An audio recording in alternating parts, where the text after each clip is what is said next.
자, 대한민국 축구는 어디로 가고 있는가? 혼돈이죠.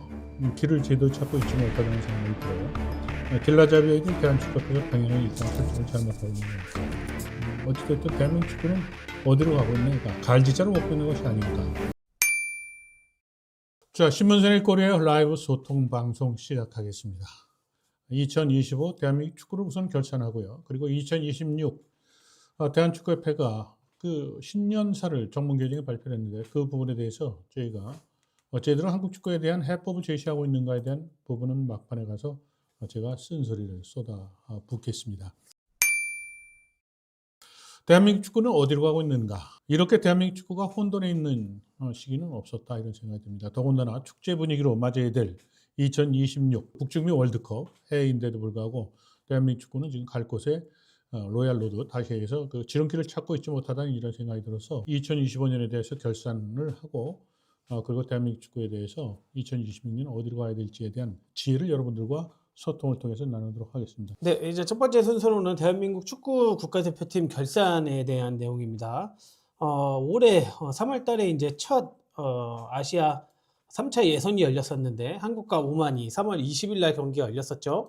이 당시에 결과로는 1대1로 매우 아쉬웠다라는 이제 평가를 남기면서 경기 기록을 남겼는데 한국이 지금 어택 모멘텀을 봤을 때 굉장히 90분 내내 오만을 굉장히 압도했다. 그만큼 공격적인 축구를 대한민국이 펼쳤다. 그 가운데에 대한민국 대표팀이 41분에 황희찬 선수가 득점을 했고 그 이후에 후반 80분에 오만에게 실점을 했다라고 그렇게 기록을 살펴볼 수 있는데요. 지금 상대 팀에 대한 포메이션 그리고 우리 팀에 대한 포메이션이 있죠. 상대 팀 7번이 완톱으로 나왔는데 우리는 4백으로 썼죠. 네네. 더군다나 홈경기였지 않습니까? 맞아요. 상대의 공격수가 한 명이 나왔는데 우리는 수비를 넷을 뒀습니다.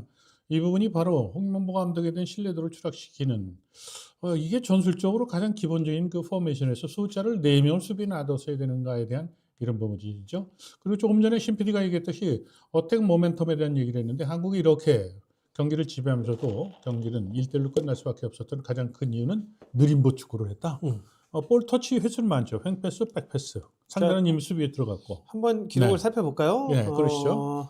지금 대한민국 5만 볼 점유율 63대 37 그리고 패스 시도가 653에 377회였어요. 네. 어떻게 보면은 오만에 비해 거의 2배 가까이 많은 이제 데이터를 만들고 있는데 여기서 슈팅을 11개나 때렸는데 유효 슈팅이 3개밖에 안 되는 점. 자, 요 점이 이제 중요한 겁니다. 자, 기록상에서 버릴 거와 챙겨야 될 건데 슈팅이 11대 5 앞섰고요. 볼 점유율은 63대 37 엄청나게 앞섰죠. 근데 유효 슈팅이 3개밖에 없었다. 네네. 그 원인은 뭐냐? 느린 보축구였다는 거죠. 맞아요. 홍명보 축구의 가장 큰 문제점은 뭔지 아십니까? 첫째, 수비 숫자가 많은데도 실점을 한다. 두 번째, 공격, 볼 점유율은 많은데도 불구하고 유효 슈팅 숫자가 적다. 이것은 바로 홍명보 감독의 전술의 가장 문제점이 집약되는 그 데이터상의 그 현상으로 이렇게 볼 수 있겠죠. 자, 그리고 3월 25일 날 이것도 한국과 요르단 경기. 이 당시에 저희가 수원에 경기를 보러 갔었죠. 정말 많은 분들이 오셨어요. 그 당시에 관중 수가 41,532명. 수원 월드컵 경기에 거의 92%의 그런 인원이 이제 웅집했고 경기 1시간여 전에도 운동장이 가득 차고 그다음에 바깥에도 들어가지 못한 사람들의 그 팬들의 성원이 굉장히 그 목소리가 높았던 그 기억이 생생한데요. 이때만 하더라도 국가대표팀에 대한 기대 상당히 컸다 이렇게 볼 수 있었죠. 대한민국과 요르단 1대1로 무승부를 끝났는데 네. 지금 기록에서도 살펴보면 한국이 전반 이른 시간에 이재성 선수가 선취골을 넣었었고 그 이후에도 어택 모멘텀에서도 보듯이 한국이 전반적으로 모든 경기를 지배했다. 그래서 경기를 지배했지만 권경원 선수의 전반 후반 정도의 시간에 동점골을 허락했고 그 이후에도 온골입니다. 그러니까 자책골이라는 그렇죠. 거죠. 사실은 네. 한국이 공은 계속 갖고 있었어요. 네. 공은 계속 갖고 있었지만 골문에 향하는 슈팅이라든가 그런 공격적인 그런 날카로움은 좀 떨어졌던 경기로 제가 기억을 하고 있어요. 그리고 요르단의 가장 주요 선수였던 5번에 FC 서울에서 뛰고 있는 야잔 선수. 수비수인데도 불구하고 한국 공격 진영, 거의 수비 진영을 해주고 다니는 그런 경기력을 펼쳤었거든요. 자, 지금 어택 모멘텀 다시 한번 말씀을 드리죠. 여러분들 보시는 화면의 오른쪽에 말이죠. 요르단이 그 파란색 이렇게 바로 된 것이 경기를 지배한 거거든요. 그러니까 전반전, 후반전 통틀어서 한국이 절대적으로 경기를 지배하는 그런 어떤 모멘텀을 지금 보고 있는 겁니다. 다만 좀 아쉬웠던 것은 아까도 말씀드렸듯이 볼 점유율 75대 25의 경기였고 패스 시도가 620대 208이었단 말이죠. 근데 슈팅이 별 차이가 없어요. 12대 11. 제가 얘기를 했지만 12대 11 별 차이도 없었지만 유효 슈팅이 3대 3이었었어요. 맞아요. 그러면 지금 홍명보 감독에 대해서 전술이 도대체 뭐냐? 홍명보 축구에 대한 실체는 뭐냐? 앞서도 얘기했지만 이제 여러분들도 홍명보 감독에 대한 비판에 대한 그 수위가 굉장히 높은데 그것을 집약하면 느림보 축구를 한다. 상대 수비가 다 들어갔을 때 느리게 가서 슈팅을 하다 보니까 볼 점유율 75대 25로 이렇게 앞섰는데 슈팅은 12대 21 비슷했고 지금 유효 슈팅은 3대 3으로 비슷하게 나타나고 있는 것. 손흥민 선수가 토트넘도 그렇고 지금 미국에 가서도 활약하면서 가장 무서운 거 모르니까 빠른 그 역습에서 손흥민 선수의 속도와 슈팅이 살아나지 않습니까? 네네. 손흥민 선수가 대표팀에 오면 자신이 갖고 있는 트레이드마크인 빠른 속공과 슈팅을 하지 못하는 것은 바로 홍명보 감독의 전술에서 기인된다. 이렇게 이야기를 해도 되는 겁니다. 자, 그리고 6월 달에 한국과 이라크 경기가 열렸습니다. 이 당시 경기는 대한민국이 2대 0으로 승리를 하였고요. 데이터를 살펴본다라고 하면 대한민국이 앞서 봤던 경기처럼 모든 어택 모멘텀에 좀 지배를 하고 있다. 이라크는 이 경기 때 철저하게 수비를 하는 선수비라는 장구는 축구를 했던 것이 바로 어택 모멘텀에서 이렇게 나타났다는 것을 참고적으로 말씀드릴게요. 그리고 더불어서 사실은 전반전까지만 해도 전반 중반까지만 해도 이라크가 굉장히 좋은 흐름으로 가고 있었어요. 네. 근데 아쉽게도 이라크의 선수가 퇴장을 당하면서 맞아요. 경기 흐름이 한국 쪽으로 확 쏠렸던 그런 양상이 좀 보였었거든요. 네. 다행히도 오영규 선수와 그다음에 김진규 선수가 각각 득점을 하면서 2대 0으로 아주 아름답게 승리를 했던 그런 경기로 제가 기억을 합니다. 이 경기 끝나고 나서 지금 슈팅 숫자죠. 5대 13 한국이 절대적으로 앞섰고 유효 슈팅도 2대 7로 앞섰죠. 그리고 스쿼드 이제 우리가 이기지 않았었습니까? 원정 가면 마음이 편해서 또 잘한다. 뭐 이런 뉘앙스로 또 기자회견을 해서 온 겁니다. 맞아요. 그러니까 코멘트를 해서 아주 비판에 아주 시달리는 그런 또 상황도 있었던 것을 참고적으로 말씀을 드립니다.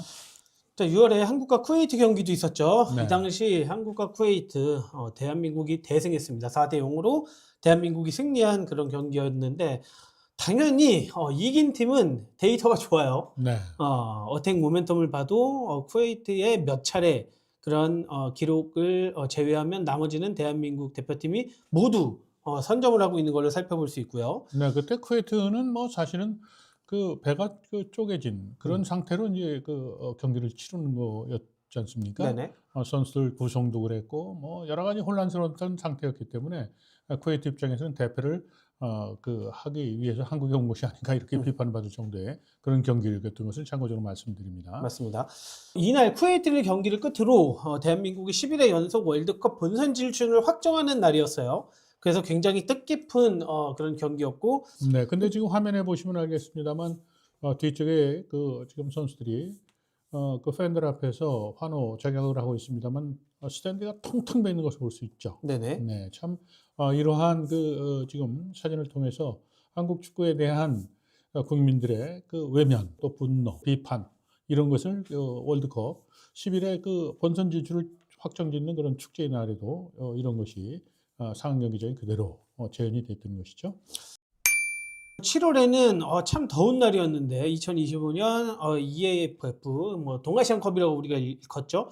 네. 그 E1 챔피언십이 대한민국, 중국, 홍콩, 일본 이렇게 네 나라를 각각 진행을 했었는데 중국과 홍콩은 3대 0 그리고 2대 0으로 당연히 대승할 거라고 예상했던 것만큼 승리를 좀 가져가는 이제 두 경기였었습니다. 3대 0, 2대 0으로 승리를 했는데 어택 모멘텀에서 보듯이 굉장히 일방적인 경기로 이제 끝났다라고 이제 말씀을 드리면서 사실 E1 챔피언십에서 가장 주 컨텐츠는 한일전이거든요. 그렇죠. 대한민국과 일본이 7월 15일날 경기가 열렸었는데 이 당시에 한국이 1대 0으로 패한 그런 기록을 남겼습니다. 초반 또는 전반 이후부터는 굉장히 우세하다라고 데이터로 볼 수 있지만 사실은 일본이 선취골을 전반 8분에 넣으면서 그 다음부터는 좀 잠궜다 수비적으로 플레이를 했다라는 것이 좀 눈에 띄게 보였던 그런 경기였거든요. 전략에 말린 거죠. 국가대표팀에 처음 선발된 선수였었죠. 류 선수에게 골을 허용하고 나서 일본 벤치는 카운터 어택하는 이제 그런 상황으로 이제 경기를 몰고 갔고 그런데도 불구하고 이제 그 지금 어택 모멘텀에서도 한국이 지배한 것 같습니다만 상대가 수비에 텀부 들어가 있는 상황에서 볼을 돌리니까 음. 이렇게 지금 그 지표를 반영해서 그림은 이렇게 나옵니다만 경기 내용적 측면에서 본다면 한국이 상당히 전술상의 문제점이 노출이 많았다 이렇게 볼 수 있겠죠. 그리고 기록에서도 살펴볼 수 있듯이 네. 대한민국과 일본, 물론 한국이 굉장히 우세했던 건 아니에요. 네. 58대 42로 볼 점유율을 기록하고 있고 그 당시에 슈팅이 9대 4. 그렇지만 이 9대 4의 슈팅에서도 이것이 허상이 있을 수 있죠. 일본은 4개의 유효 슈팅이 득점으로 연결될 수 있었던 그런 날카로운 공격이 있었잖아요. 네네. 반면에 이제 한국은 그 상대의 수비가 그 지키는 그러니까 한 골을 넣고 수비를 강화하는 그 저기에서 결정적인 상황을 만들지 못한 이제 그런 그 상황에서 얻은 슈팅이었다 이렇게 또 그 평가를 할 수 있습니다. 네네. 그리고 여기서 코너킥과 프리킥에서도 보듯이 한국이 11개의 코너킥 그리고 13개의 프리킥이 있었는데 그 기회를 살리지 못했다라는 것도 좀 눈여겨볼 그 점이었어요. 세트피스라는 건 철저히 전술적으로 약속되어 있는 왜냐하면 볼이 구르는 상황이 아니고 서 있는 플레이스킥을 하는 상황 아닙니까? 네네. 그런데도 불구하고 계속해서 되풀이되는 프리킥과 그다음에 코너킥 그 전술의 한계도 또 우리가 짚어볼 필요가 있다고 생각이 듭니다. 9월에는 대한민국과 미국, 멕시코가 미국에서 평가전을 열었었습니다. 네. 그 당시에 대한민국과 미국이 2대 0으로 생각보다 네. 선방을 했거든요. 네. 자, 데이터를 살펴보면 이 당시에는 미국이 굉장히 점유를 했었습니다. 어택 모멘텀을 맞습니다. 보면 네. 미국이 거의 다 해먹었다라고 표현할 정도로 미국이 좋은 기회를 많이 맞이했지만 이상하게 득점이 들어가지 못했었어요. 이날은 한국 팀으로 본다면 미국에게 상당히 그 열세 경기에 그 쫓기는 그런 상황이었지만 골키퍼의 선방이라든가 또 한국 팀으로서는 운도 좋았다 뭐 이렇게 볼 수 있었던 경기죠.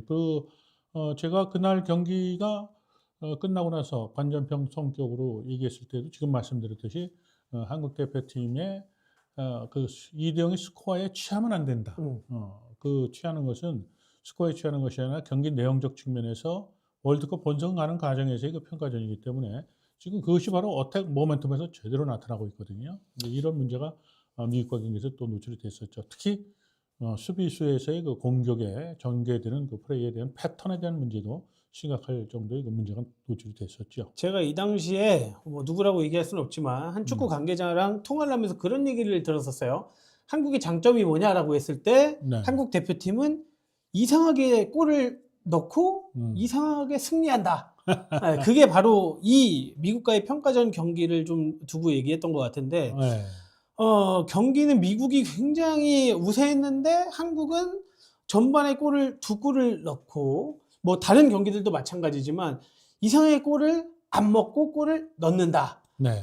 물론 뭐 몇몇 선수들의 영향도 있겠지만 어찌됐든 한국 대표팀의 가장 큰 특징은 제가 봐도 골을 잘 넣고 질 경기 이기는 그런 경기를 좀 펼친다 그런 생각이 좀 들더라고요. 미국의 결정적인 찬스의 실점이기 때 골키퍼의 선방에 한국은 이제 운이 따랐다 이렇게 볼 수 있었죠. 여기 지금 데이터에서도 기대 득점과 기대 도움이 미국이 2.23이에요. 네.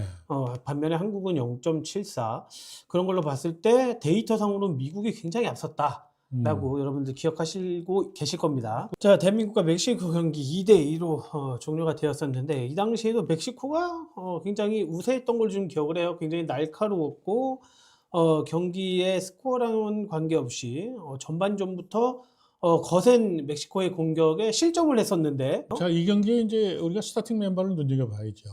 골키퍼 김승규가 들어왔죠. 네네. 근데 제일 중요한 건 뭐죠?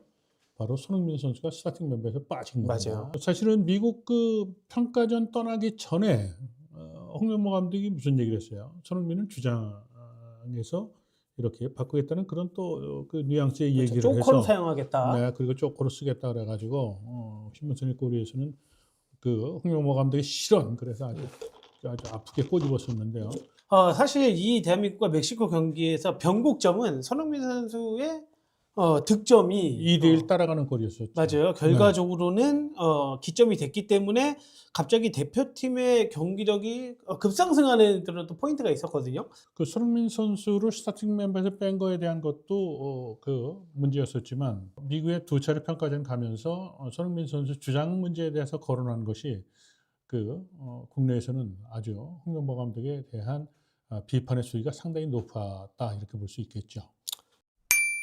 최근이었던 10월 평가전 브라질과 파라과이 경기가 열렸었거든요. 이 당시 브라질 주요 선수들이 몇 명 빠졌다라고는 하지만 그럼에도 불구하고 브라질 대표팀의 정말 창과 같은 그런 공격력이 눈에 띄게 보였었습니다. 그 결과가 5대 0이라는 스코어를 나타냈던 걸로 좀 보이고 네. 자, 브라질전도 브라질전이었지만 네. 손흥민 선수가 브라질전에 A매치 최다 출전을 좀 기록을 하면서 네. 그래도 파라과이전에 뭔가를 좀 보여주겠지라는 좀 생각을 가졌었는데 어떻게 모멘텀을 보더라도 네. 한국이 좀 전반적으로 우세를 했고 이상하게 파라과이가 이날 네. 경기력이 좀 안 좋았다라고 좀 보는데 뭐 이날 같은 시간 열렸던 일본과 브라질 경기에서도 브라질의 그리고 또 파라과이의 그런 뭐랄까 뭐 체력적인 부분 당연히 원정이기 때문에 네. 체력적으로 굉장히 힘든 경기를 펼칠 거다라고 예상을 했었는데 파라과이도 그렇고 브라질도 그렇고 첫 경기는 조금 무난하게 소화했었던 것 같아요. 근데 네. 다만 두 번째 열렸던 평가전에서는 다소 조금 힘을 못 썼다 그런 경기들이 좀 눈에 보였었거든요. 사실은 뭐 그 남미에서 지금 서울을 오거나 동경을 가는 것은 체력적으로 굉장히 컨디션 사이클에서 부담이 있는 거죠. 그러니까 첫 경기 끝나고 선수들이 와서 그 시차라든가 피로가 누적되니까 2차전 때 더 어려운 경기를 할 수밖에 없었던 결과가 그 결국은 일본에게 또 브라질이 덜미를 잡고 2대 0으로 앞서다 3대 1로 역전당하지 않았습니까? 맞아요. 이날 대한민국과 파라과이에서 좀 눈여겨볼 점은 프리킥이 파라과이 19개 네. 그만큼 대한민국이 파울이 굉장히 많았다. 파울이 지금 20개거든요. 네. 파라과이가 그날 득점을 할 수 있었던 찬스가 몇 개가 있었죠. 많았어요. 득점 결정적인 찬스는 많았죠. 그렇죠. 그래서 골마우스에서 특히 뭐 골에리어 근처에서 그 슈팅이 아쉽게 이제 골로 연결되지 않는 그런 장면들이 있었는데 어쨌든 한국 대표팀 입장에서 본다면 브라질의 대패에 이어서 파라과이 경기까지도 만약에 졌다면 아마 대표팀에 대한 비판은 상상도 못할 그런 수위 높은 것을 치달을 수가 있었는데 운 좋게 이겼다 뭐 이렇게 볼 수 있었겠죠. 자, 그리고 마지막 평가전이죠. 볼리비아와 가나가 열렸었는데 11월 달에 볼리비아 2대 0으로 승리를 했습니다. 한국 대표팀이 좀 우세했던 그런 경기였고요. 전반전까지만 해도 조금 답답한 것 없지 않아 있었어요. 또 좋은 찬스가 있는데 좋은 찬스를 살리지도 못했고 그리고 거꾸로 볼리비아도 좋은 찬스가 있었는데 한국 대표팀의 수문장이죠. 김승규 선수가 굉장히 또 좋은 선방들을 많이 선방을 보여주고 후반으로 들어섰을 때 이제 한국 대표팀이 그래도 찬스를 잘 살렸다. 김승규 골키퍼의 선방도 이제 돋보였고 그다음에 이 경기에서는 3백에서 이제 4백으로 또 전환되는 그런 변화도 있었죠. 네네. 이런 것이 사실은 스타팅 멤버에서 이제 변화가 있었고 이제 김민재 선수가 측면 쪽에서는 이제 그 스토퍼 역할을 하는 이제 그런 또 변화도 있었죠. 그러면서 이제 대표팀에 대한 전술 운영에 대해서는 뭐 본선 가기 전까지 이런저런 뭐 실험을 하는 거에 대해서는 뭐 저도 그건 충분히 할 수 있다라고 볼 수 있지만 역시 이제 한국 대표팀의 그 브라질 경기 그다음에 이제 이런 볼리비아 경기로 이어지는 과정에서 보면 수비가 굉장히 불안하다. 뭐 이런 거죠. 그리고 이제 해외파에 지금 뛰고 있는 한국의 주축 선수들의 컨디션이 기대한 만큼의 우려했던 대로 이렇게 좋지를 못하다는 것이 지금 이 10월, 11월 이 평가전에 이제 확인되는 그런 대목이었었죠. 며칠 후에 열렸던 대한민국 가나 1대 0으로 승리를 네. 하였는데 사실 이 경기는 좀 반신반의했던 것 같아요. 이 가나기 때문에 당연히 우세할 거다 또는 우리는 가나한테 약하다라고 조금 그런 얘기들이 좀 오고 갔던 것 같은데 네.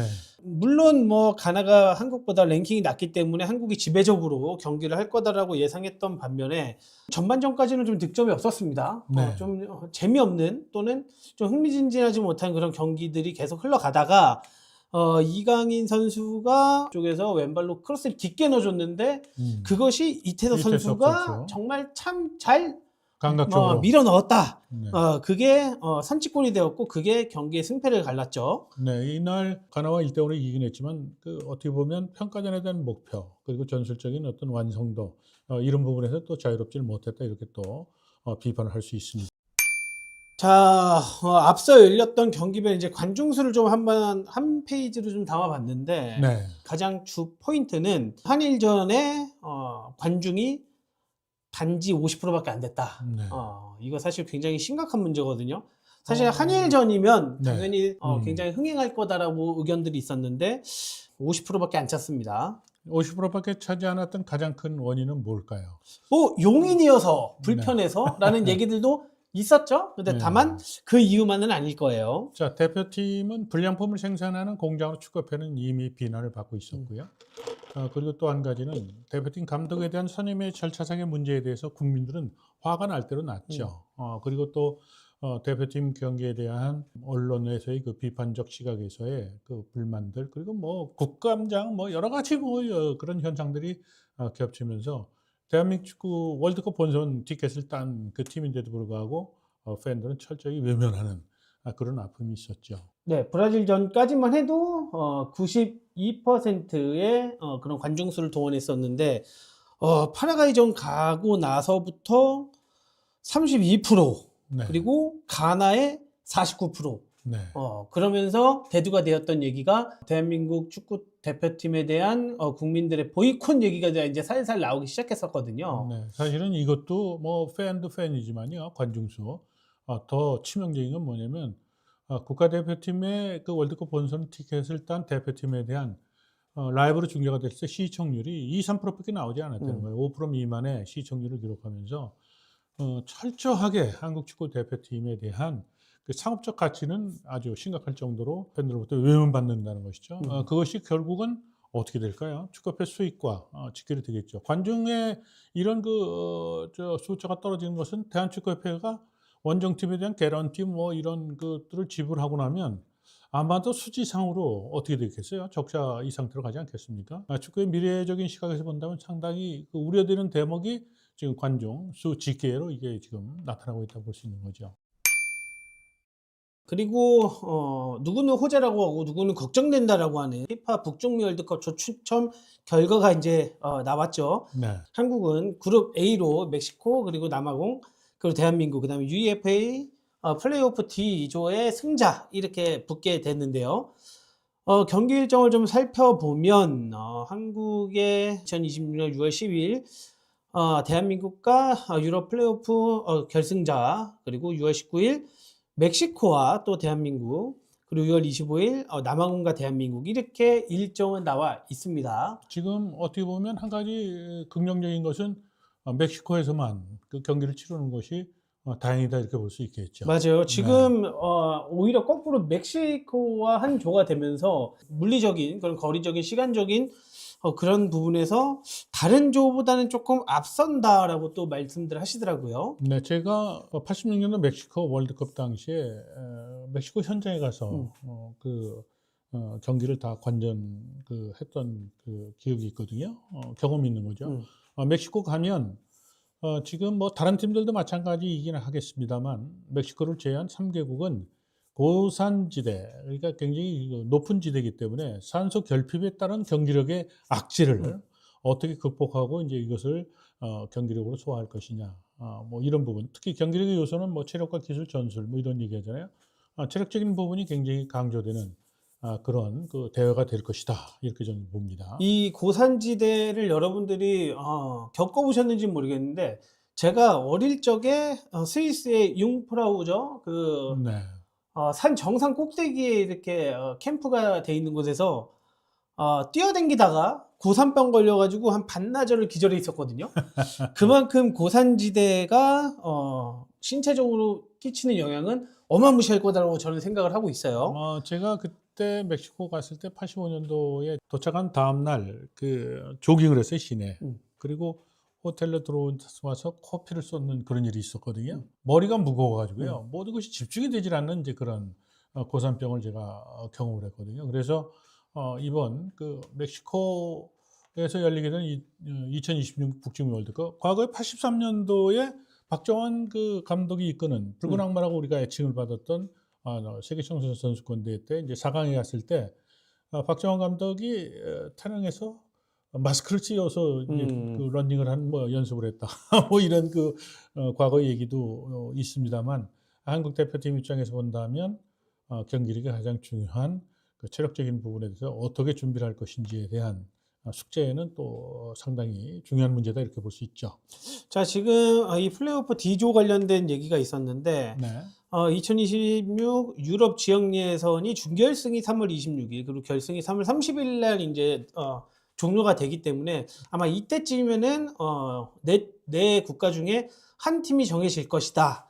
그래서 멕시코 같은 경우에는 한국을 상대로 8승 3무 4패이기 때문에 당연히 피파 랭킹에서도 멕시코가 앞서고요. 그리고 네, 그렇죠. 이전에 저희 멕시코와 열렸던 평가전에서 봤듯이 멕시코는 좀 만만한 상태가 아니다 네. 라고 조금 예상을 할 수 있고요.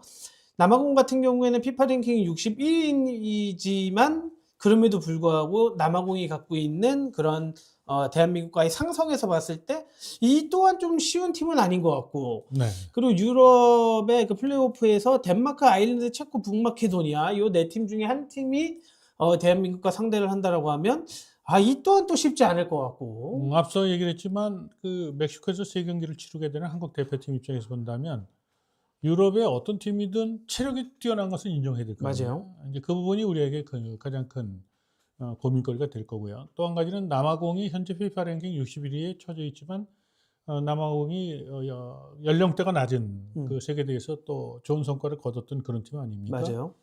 그리고 아프리카 팀 중에서 가장 또 체력적으로 체격적으로 또 좋은 팀 중에 하나이기 때문에 일각에서는 한국 대표팀이 마치 꿀조, 아주 손쉬운 조의 그 조편성이 된 거라고 이렇게 평가를 하시는 분들도 계십니다만 제일 중요한 것은 상대팀의 전력이 아니라 대한민국 팀이 피파 랭킹이 지금 22위에 올라 있습니다만 거기에 걸맞는 경기력을 갖추고 있는가에 대한 이런 부분이 더 저는 불안하다 이렇게 저는 생각합니다.